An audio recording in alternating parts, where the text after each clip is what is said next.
এদেশে তো যদি নির্বাচন কেউ বানচাল করতে চায় সেটা আওয়ামী মাফিয়া গোষ্ঠী করবে, কারণ তারা নির্বাচনটা যদি বানচাল করতে পারে এরপর তারা তাদের পয়সাপাতি খরচ করে, তাদের ইন্টারন্যাশনাল যে লবি আছে খরচ করে এখানে এই সরকারটাকে ফেল করিয়ে তারপরে একটা মানে একটু ভালো আওয়ামী লীগ বা দেখতে কম আওয়ামী লীগ এমন একটা সরকারকে এনে দেন 6 মাস 1 বছর চালিয়ে আওয়ামী লীগ সহ একটা ইলেকশন দিয়ে দেয়, এটা তাদের জন্য ভালো।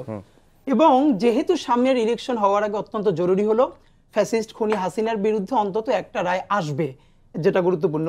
আপনারা জানেন যে এটা হয়তো এ মাসের মধ্যে আসবে।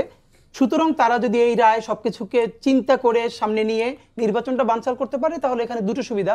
একটা হলো দিল্লির সুবিধা, কারণ হলো দিল্লি আওয়ামী লীগের উপরে এত বেশি বিনিয়োগ করে ফেলেছে, এত বিনিয়োগ সে কোনো পার্টির উপরেই করতে পারবে না, বরং বাংলাদেশের অন্য কোনো পার্টি সেদে গিয়েও যদি যেচে গিয়েও বলে আমাদেরকে বিনিয়োগ করেন তাহলে তার পলিটিক্স থাকবে না বাংলাদেশে। কারণ এখানে ঐতিহাসিক গণ অভ্যুত্থানের মধ্য দিয়ে হাসিনার পতনটা খুব ছোট জিনিস, এখানে দিল্লির মসনদের পতন ঘটেছে। সুতরাং ইভেন যদি ধরেন জামাত ইসলামী, সে তো ইন্ডিয়া দিয়ে প্রচুর নির্যাতিত, তাই না?